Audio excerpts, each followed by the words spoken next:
Bismillahirrahmanirrahim. Assalamualaikum warahmatullahi wabarakatuh.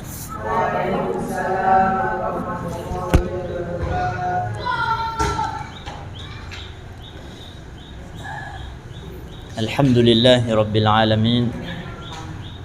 Wassalatu wassalamu ala asyrafil anbiya'i wal mursalin Sayyidina Muhammadin wa ala alihi wa sahbihi ajma'in wa man tabi'ahum bi ihsanin ila yaumiddin, amma ba'd.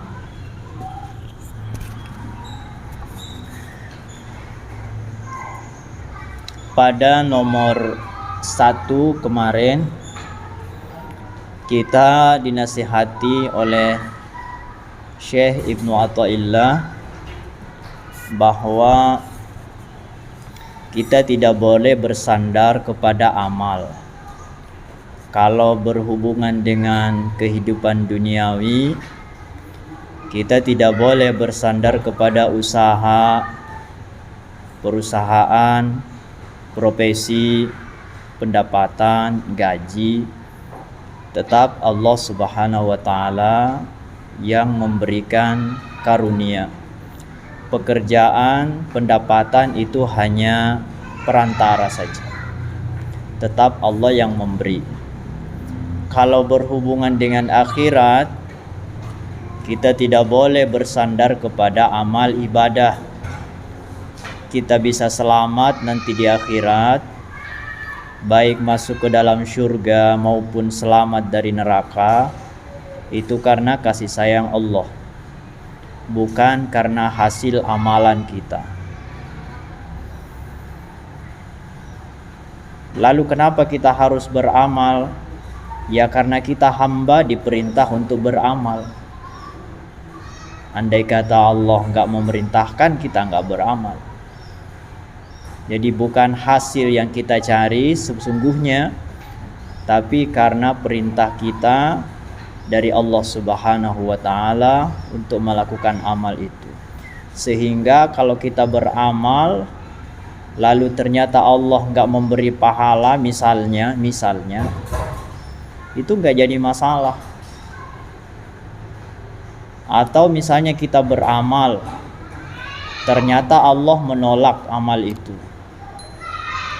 ya nggak jadi soal, karena kita sudah menunaikan. Persoalan diterima, diberi pahala, itu mah wewenang Allah, itu mah urusan Allah. Jadi kita nggak sedih. Itu nomor 1 ya. Kemudian nomor 2, Ibnu Athaillah bilang kalau saatnya kita harus berikhtiar, ya ikhtiar. Jangan juga mentang-mentang kan bukan amal yang menentukan, kalau begitu nggak usah beramal. Nggak begitu. Kalau saatnya kita beramal, kita harus beramal. Kalau saatnya kita harus pasrah, harus pasrah.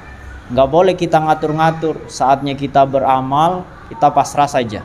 Saya mah nggak usah usaha, nggak usah kerja, nanti Allah yang ngasih rezeki. Nggak bisa. Kalau saatnya kita bisa menunaikan ikhtiar, harus ikhtiar.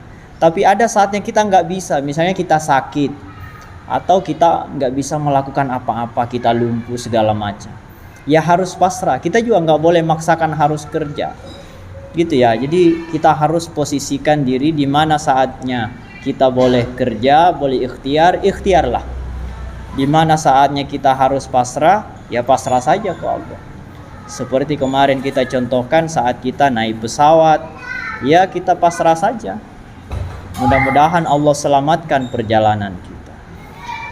Nah, di nomor 3 ini nomor 3 ya. Di halaman 14 bagi yang ada bukunya. Nah, di nomor 3 ini kembali ditegaskan lagi bahwa walaupun kita ikhtiar, hati-hati. Walaupun kita usaha, kita beramal, kita berusaha, berupaya, kerja, beramal segala macam, tapi ingat ada yang namanya takdir. Nah, takdir ini memang berat untuk menjelaskan. Apa kata Imam Ibnu Athaillah? Qala al-muallif rahimahullah wa nafa'ana bihi wa bi ulumi fid dharain amin. Qala, beliau berkata, sawabiqul himami la takhriku aswaral aqdari. Enggak dikasih baris ya yang di kertas. Di buku ada barisnya. Sawabikul himam, mendahulukan usaha atau memaksimalkan usaha gitu. Memaksimalkan ikhtiar, kita kerja keras. Itu la takhriku aswaral aqdari. Itu tidak mampu menembus ya. Tidak mampu merubah tirai takdir. Tidak bisa merubah takdir. Jadi sekuat apapun kita berusaha, takdir ketetapan tetap berlaku. Nah, ini kan biasanya orang bingung. Nah, lalu kenapa kita kerja? Kenapa kalau ikhtiar kan sudah ditakdirkan? Nah, itu yang akan kita bahas. Ini panjang. Kalau membahas takdir itu biasanya satu buku. Hanya membahas takdir itu bisa satu buku. Bahkan bisa berjilid-jilid. Bisa setebal meja ini pembahasan tentang takdir. Nah, ini diringkas dalam 4 lembar, 4 halaman. Mudah-mudahan bisa dipahami. Ribet Bu ngurusin takdir itu. Tapi insya Allah mudah-mudahan bisa. Mari kita lihat saja ini ya. Sesekali kita belajarnya agak modern itu, pakai kertas. Biar saya nggak berpikir lagi. Ini saya ketik sendiri. Semua makhluk yang telah diciptakan oleh Allah itu telah dilengkapi dengan takdirnya masing-masing. Artinya tidak ada satupun makhluk di dunia ini yang belum ditentukan takdirnya. Semua sudah ditentukan. Oke? Maka semua kejadian apapun yang terjadi di dunia ini, bahkan juga di akhirat kelak, itu telah ditentukan takdirnya. Dan semua orang Islam wajib beriman dan percaya terhadap ketentuan takdir itu. Karena ia merupakan salah satu dari rukun iman. Kan percaya kepada takdir. Baik takdir baik maupun takdir itu rukun iman. Maka kita harus percaya. Tidak sempurna iman seseorang jika ia tidak beriman atau percaya terhadap takdir, baik takdir yang baik maupun takdir yang buruk. Memang terdapat kerumitan dalam memahami takdir jika dihubungkan dengan usaha dan ikhtiar dan perjuangan manusia. Mengapa? Karena dalam konsep ikhtiar menurut pemahaman manusia, terutama orang awam, ikhtiar dan usaha yang dilakukan oleh manusia itu diharapkan bisa mendapatkan dan mendatangkan hasil sesuai dengan yang diharapkan, ya kan? Ya, kalau kita ikhtiar kan kepengen ada hasilnya. Itu mengenai ikhtiar. Sementara konsep takdir mengatakan bahwa segala sesuatu yang telah ditentukan dan tidak bisa berubah lagi, termasuk hasil dari usaha dan ikhtiar itu. Jadi ini kan bertolak belakang. Dengan kata lain, bagaimanapun seseorang mengusahakan sesuatu, usaha itu tidak akan memengaruhi hasil yang telah ditentukan. Nah, benarkah seperti itu? Jadi ini kan kayak bingung kita. Satu sisi kita harus berusaha supaya dapat hasil, tapi kalau konsep takdir semua telah ditakdirkan, nggak bisa lagi berubah kan kalau takdir sudah ditakdirkan. Gimana itu? Nah, ya dibikin bingung dulu. Ini taktik menulis kayak gitu ya, dibikin penasaran dulu. Nah, nggak apa-apa, kita ikuti aja alurnya ceritanya. Ini kayak belajar dongeng. Tapi ini bukan dongeng, ini insya Allah ilmiah ini. Umat Islam, lanjut ya sebelahnya. Umat Islam mengenal istilah qada dan qadar. Ibu kan sering dengar qada, qadar. Apa bedanya? Qada dan qadar. Qada ialah ketentuan Allah Subhanahu wa taala atas segala sesuatu. Jadi ketentuannya. Qadar atau qadar ialah ukuran, rincian atau kadar dari tertentu itu. Bingung nggak Bu? Ini kayak orang kuliah ya. Saya baca makalah. Jadi kalau qada penentuannya, kalau qadar ukuran dari penentuan itu, rinciannya. Ini ada contoh. Misalnya, nah ini ada contoh asik nih. Ini pas banget nih gelas kaca ini. Misalnya gelas kaca yang dijatuhkan di lantai pasti akan pecah. Ini kalau saya jatuhkan pecah nggak? Itu takdir namanya. Ketentuan namanya qada. Ini namanya qada. Jadi kalau saya jatuhkan akan pecah. Itu qada. Udah ketentuannya begitu. Allah sudah tentukan kalau dijatuhkan akan pecah. Nanti ilmiahnya nanti karena benda keras ketemu benda keras itu mah urusan ilmiahnya. Tapi yang jelasnya ketentuannya kalau dijatuhkan pasti pecah. Nah itu qada namanya. Tapi seberapa keras bunyinya gelas itu saat dijatuhkan dan berapa jumlah pecahannya ketika pecah itu namanya qadar.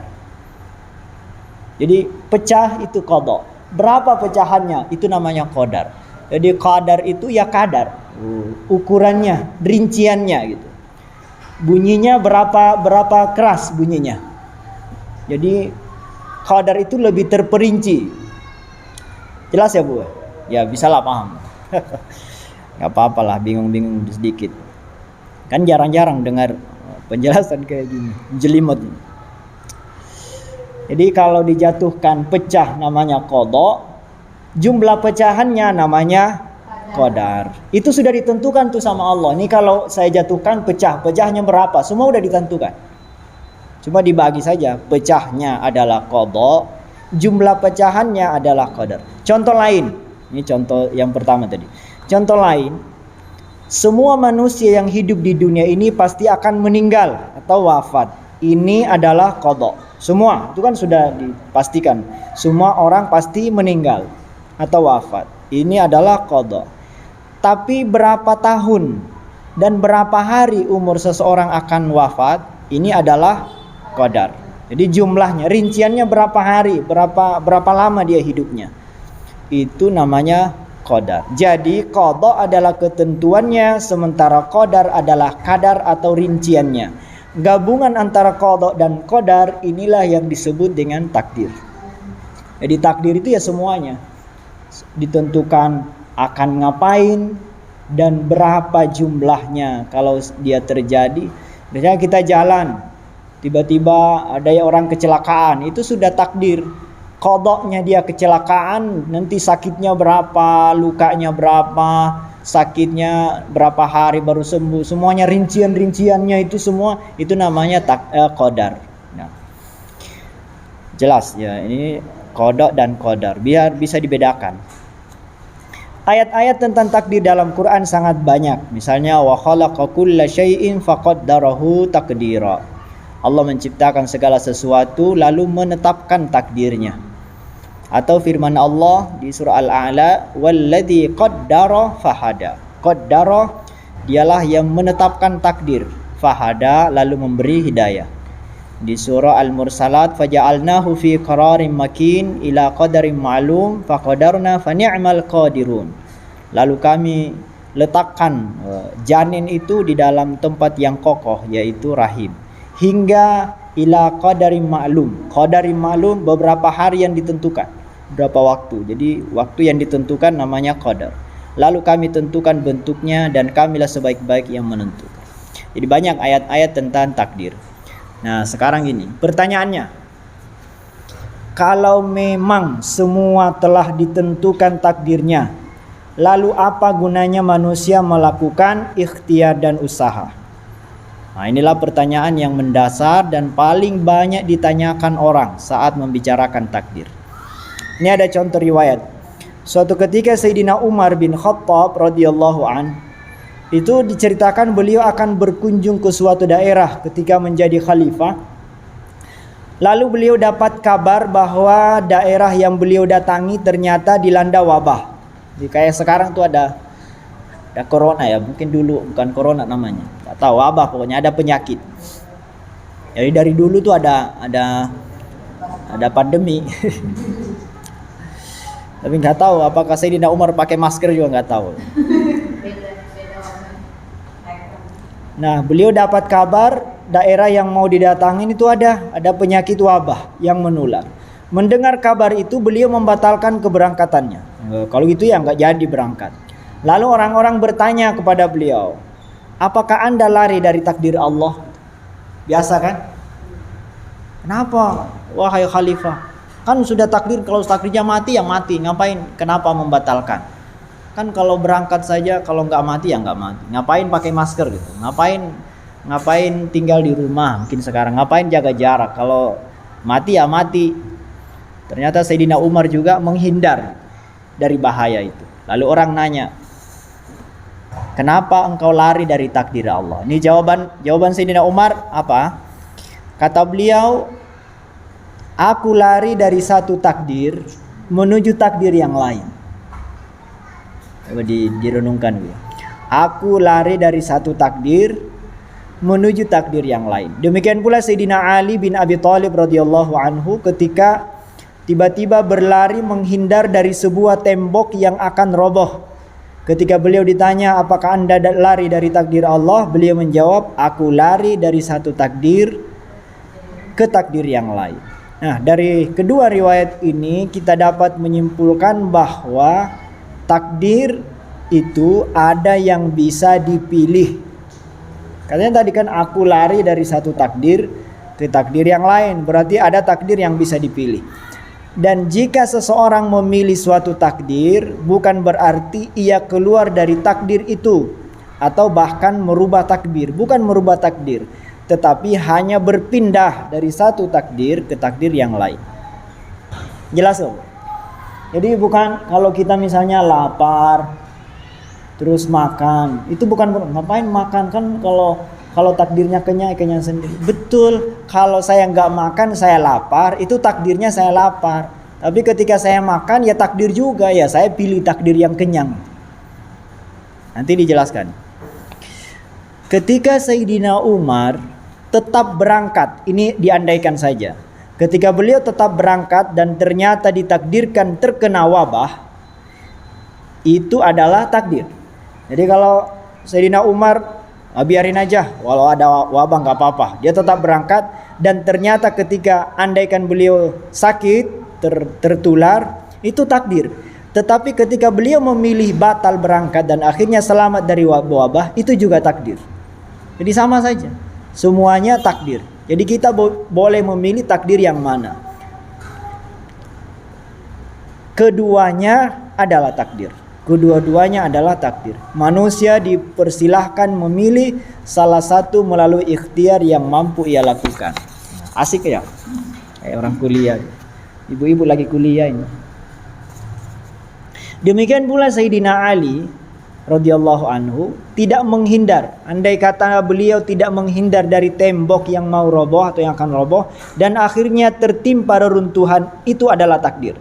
Tetapi ketika beliau segera menghindar dan akhirnya selamat dari reruntuhan itu juga takdir. Dan beliau memilih selamat. Jadi kita memilih yang mana saja, itu semuanya takdir. Bukan merubah takdir. Misalnya ibu ingin bahagia lalu kerja keras nyari kerja, itu bukan berarti keluar dari takdir. Sama takdir juga. Ibu diam diri nggak kerja lalu akhirnya hidup serba keterbatasan, miskin, fakir, itu takdir. Ketika ibu berusaha keras akhirnya hidup lebih layak, itu juga takdir. Jadi kita diberi kemampuan oleh Allah memilih takdir-takdir yang mampu kita lakukan. Tapi semuanya dalam lingkaran takdir. Semua ketentuan Allah saja. Nggak ada yang keluar dari ketentuan Allah. Maka beliau di sini dijelaskan. Maka demikian pula dalam kehidupan kita. Jika seseorang memilih untuk berdiam diri, bermalas-malasan dan berpangku tangan, maka ia akan tidak memperoleh karunia dan rizki dari Allah, dan akhirnya ia hidup fakir, miskin dan kere. Ini adalah takdir. Jadi kalau ada orang malas lalu akhirnya ia miskin, itu takdir. Tetapi ketika ia memilih bekerja keras, belajar yang giat dengan penuh disiplin, berjuang mengejar cita-citanya hingga akhirnya ia meraih kesuksesan dan mendapat banyak keuntungan dan karunia dari Allah, ini juga takdir. Manusia diberi kebebasan untuk memilih salah satu.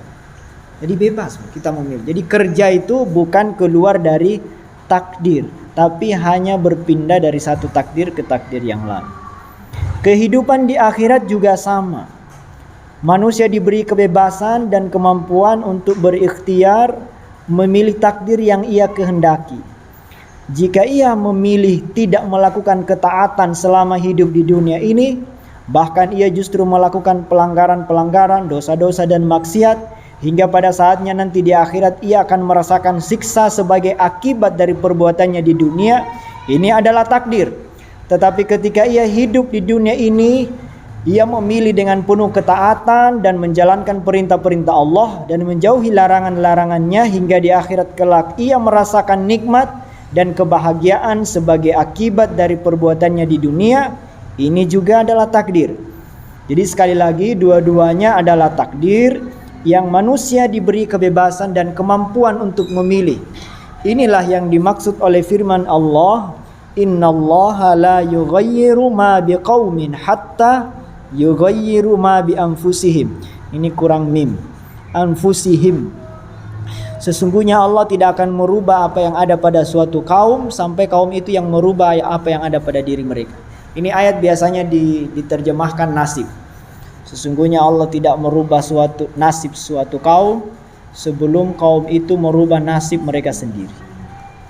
Ini ayatnya, surah Ar-Ra'd ayat 11. Jadi Allah memberikan sesuai yang kita lakukan, tapi semua itu tetap takdir. Kita diberi pilihan saja. Dari uraian ini dapat dipahami bahwa takdir itu bisa dipilih. Namun, ada catatannya. Belum selesai ini. Namun tidak semua takdir bisa dipilih. Ada takdir yang sama sekali manusia tidak diberi ruang untuk memilih. Contoh takdir yang tidak dapat dipilih ialah takdir misalnya kita sebagai manusia. Takdir kita sebagai manusia nggak bisa milih, Bu. Jadi Bu, nggak usah saya mau jadi malaikat, nggak usah. Nggak akan terjadi. Nggak bisa memilih. Ya udah, takdirnya begitu. Atau takdir seseorang sebagai anak dari si A. Saya mau jadi anaknya Pak Habibie, ya nggak bisa. Orang tua kita udah takdirnya itu, nggak ada ruang untuk berikhtiar, nggak ada pilihan. Atau takdir seseorang lahir di hari tertentu. Ya mungkin sekarang karena ada operasi ya mungkin ibunya bisa, tapi anaknya kan nggak bisa. Kalau ibunya mungkin kalau dioperasi bisa, saya mau lahiran hari ini. Tapi tetap ada batasannya kan. Nggak mungkin lahiran baru 4 bulan udah lahiran. Tetap harus menunggu. Ya udah, itu takdir yang kita nggak bisa milih.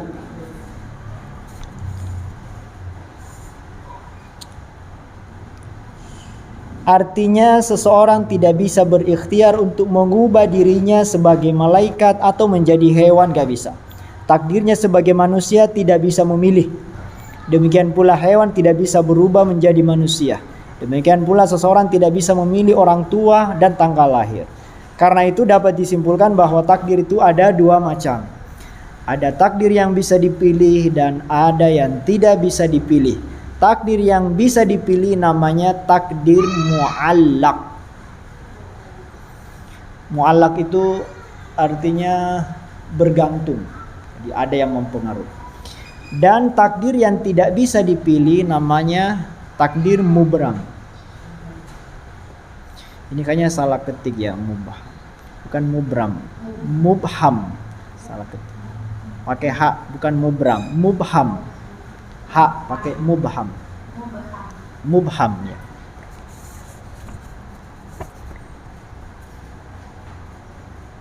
Mubham. Pertanyaannya sekarang, apakah takdir yang bisa dipilih juga sudah ditentukan atau ditetapkan oleh Allah? Nah, sekarang gini. Takdir yang bisa dipilih. Misalnya kita mau bahagia kan, berusaha, kita mau masuk surga, kita harus beramal. Nah, apakah itu juga sudah ditentukan? Apakah ibu sudah ditentukan masuk surga atau neraka? Itu kan bisa dipilih kan? Kita bisa berusaha maksudnya. Atau kita mau hidup lebih layak dengan kerja keras, apakah itu sudah ditentukan juga? Misalnya ibu nanti sore makan apa, itu kan bisa berikhtiar. Ibu bisa masak apa gitu. Apakah itu juga sudah ditentukan? Takdir yang bisa berubah. Takdir yang dipilih, yang bisa dipilih, apakah itu juga sudah ketuk palu? Sudah ditentukan? Nah, jawabannya sudah. Ini ada sebagian si ulama berpendapat takdir itu belum ditentukan semuanya. Tapi kalau ulama yang masyhur, mayoritas ulama mengatakan semua sudah ditentukan, termasuk kita neraka atau surga, nanti makan apa, nanti menikah sama siapa, anaknya siapa, berapa, makan di mana, meninggal di mana, berapa, semua sudah ditentukan. Semua takdir baik yang berupa qada dan qadar, yang muallaq atau yang mubham, semua sudah ditentukan, sudah ditetapkan oleh Allah Subhanahu wa taala. Bentar lagi habis. Nah. Mengenai takdir yang muallaq, mengenai takdir yang bisa dipilih, meskipun manusia bisa berikhtiar atau memilih, tetap takdirnya sudah ditentukan oleh Allah Subhanahu wa taala. Artinya Allah Subhanahu wa taala telah menentukan takdirnya meskipun manusia belum melakukan ikhtiar atau usaha. Jadi Allah sudah tentukan kita akan jadi orang miskin atau orang kaya, orang berhasil atau orang gagal. Semua sudah ditentukan. Padahal kan kita belum melakukan ikhtiar.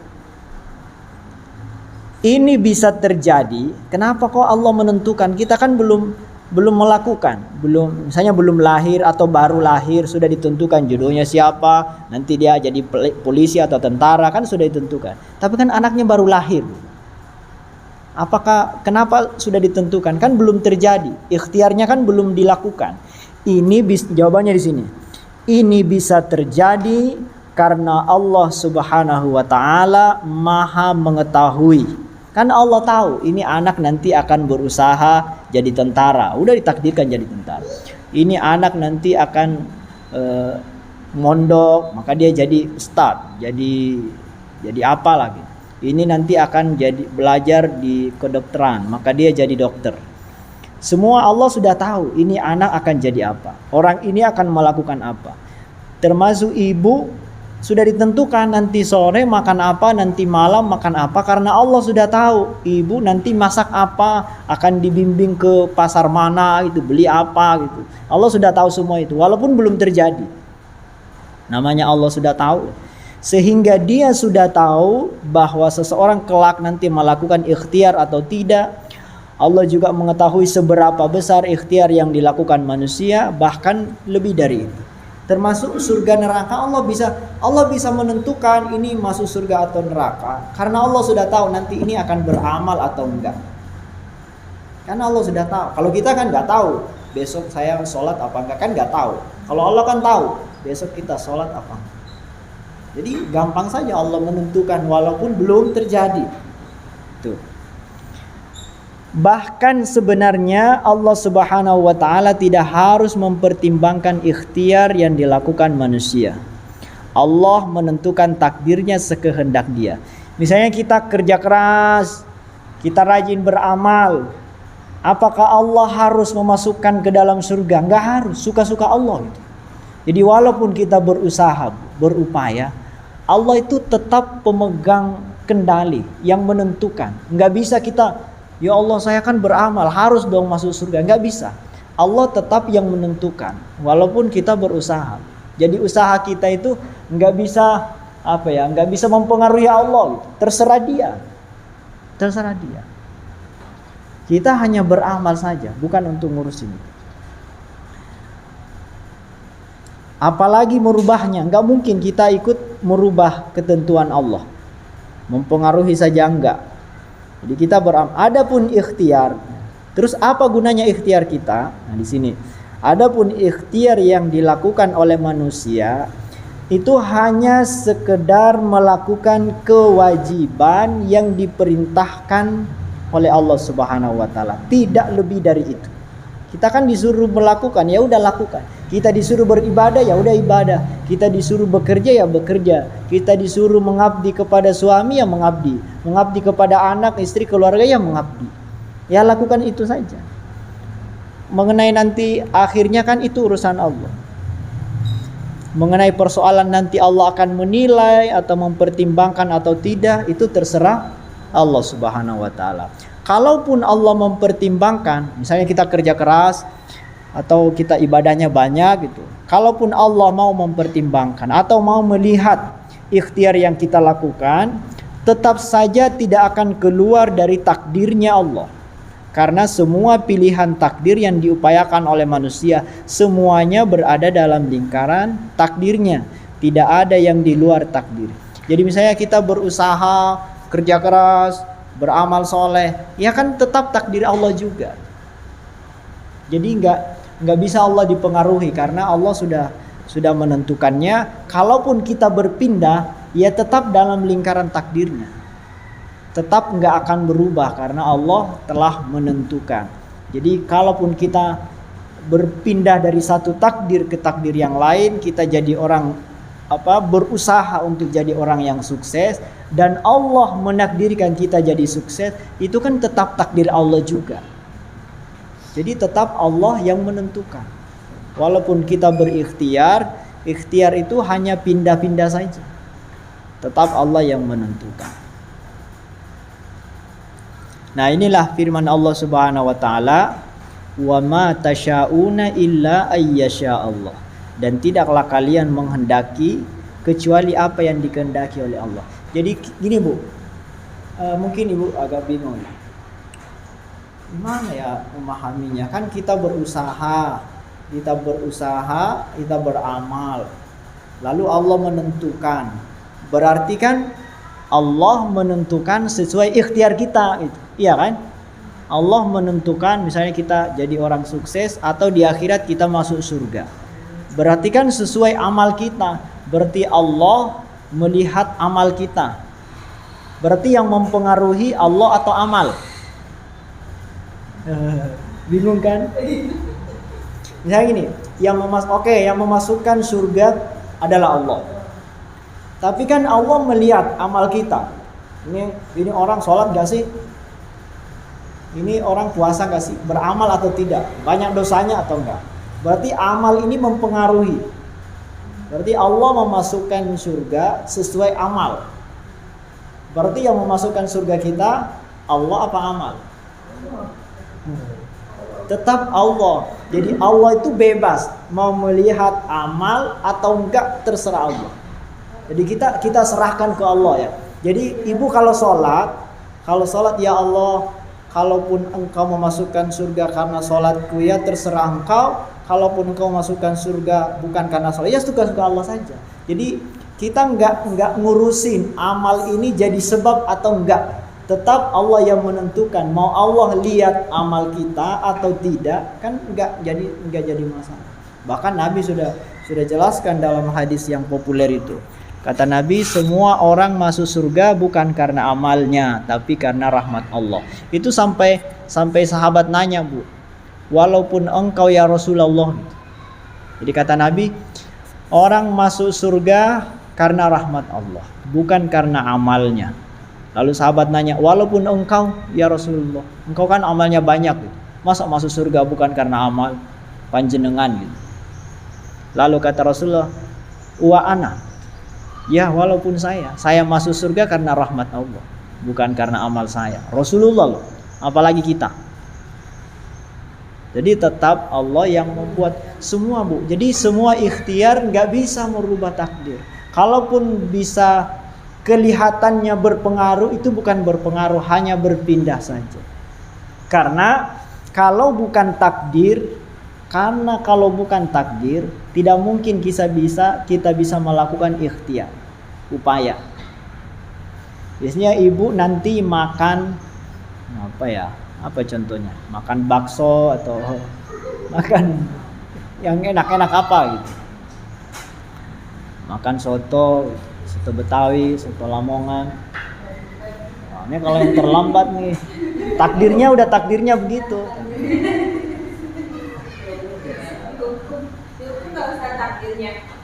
Nggak bisa dihukum, Bu. Alia nggak bisa dihukum.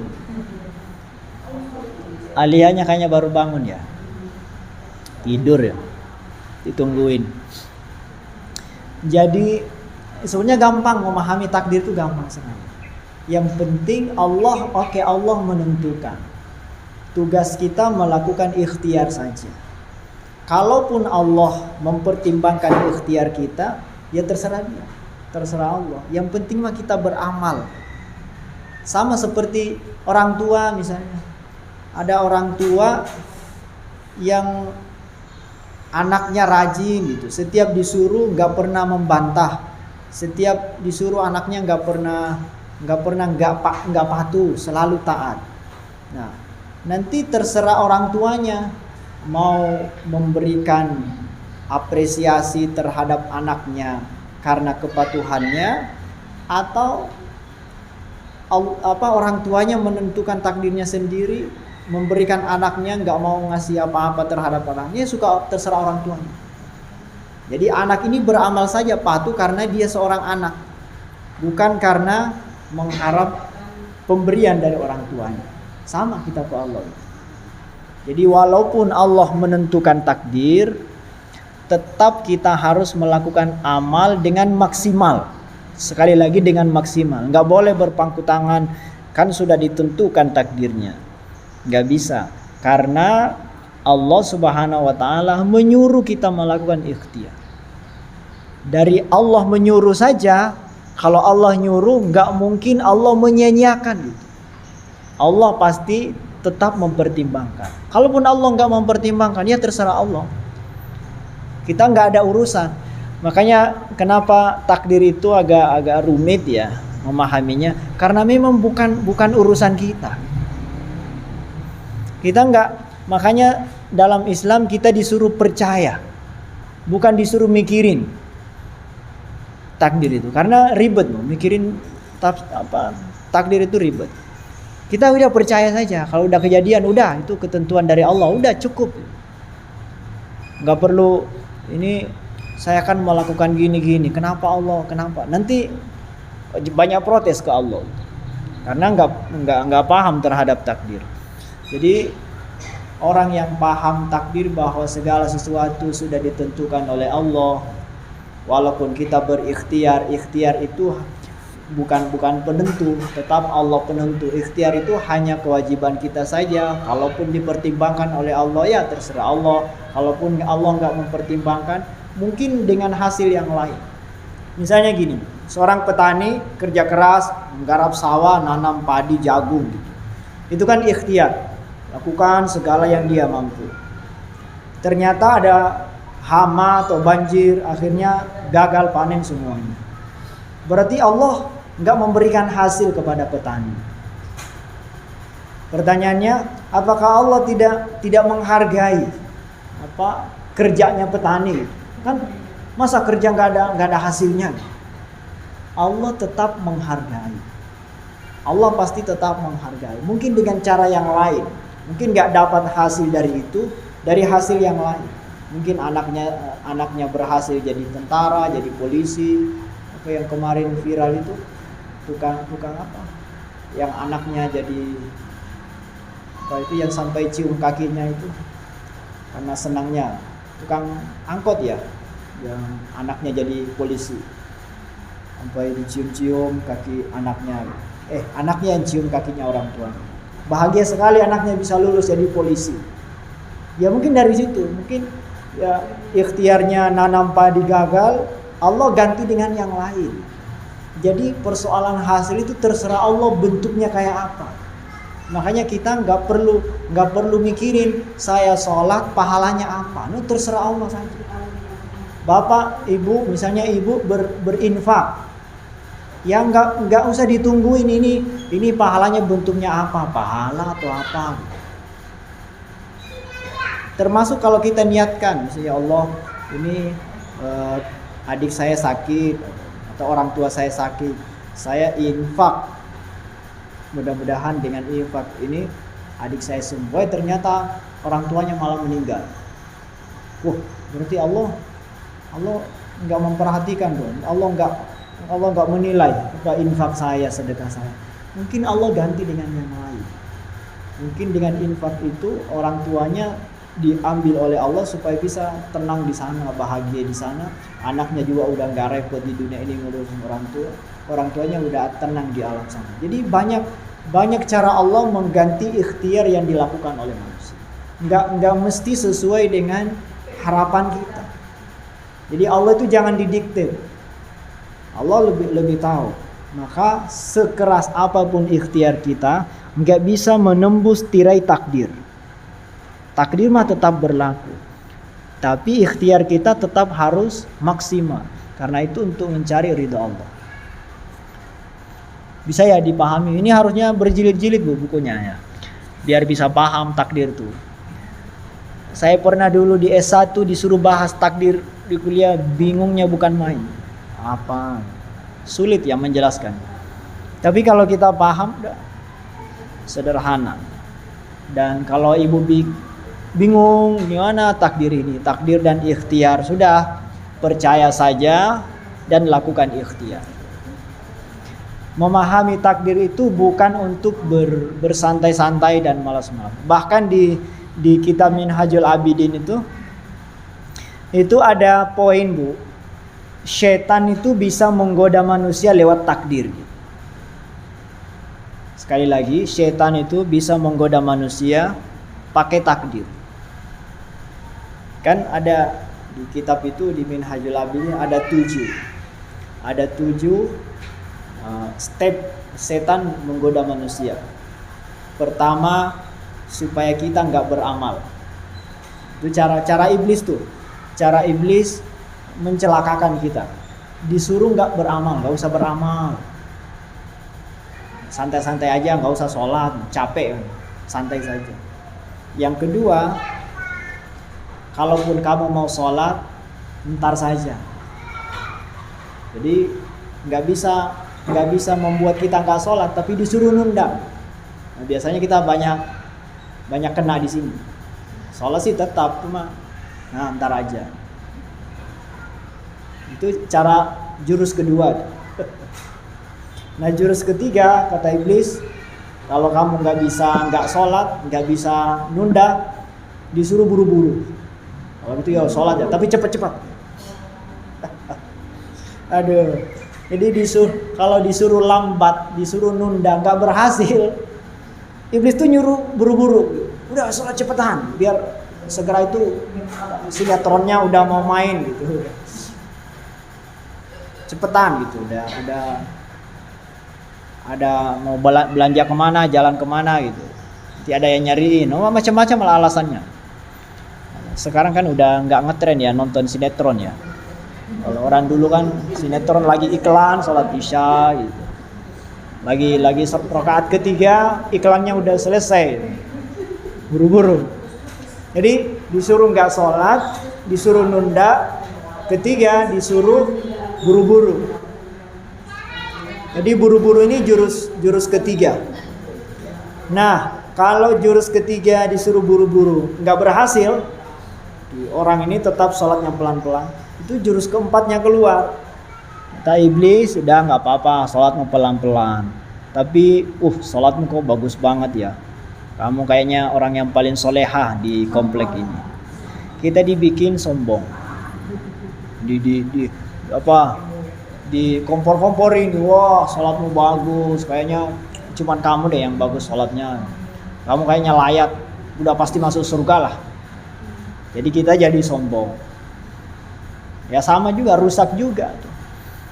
Nah kalau nggak berhasil lagi, naik jurus kelima.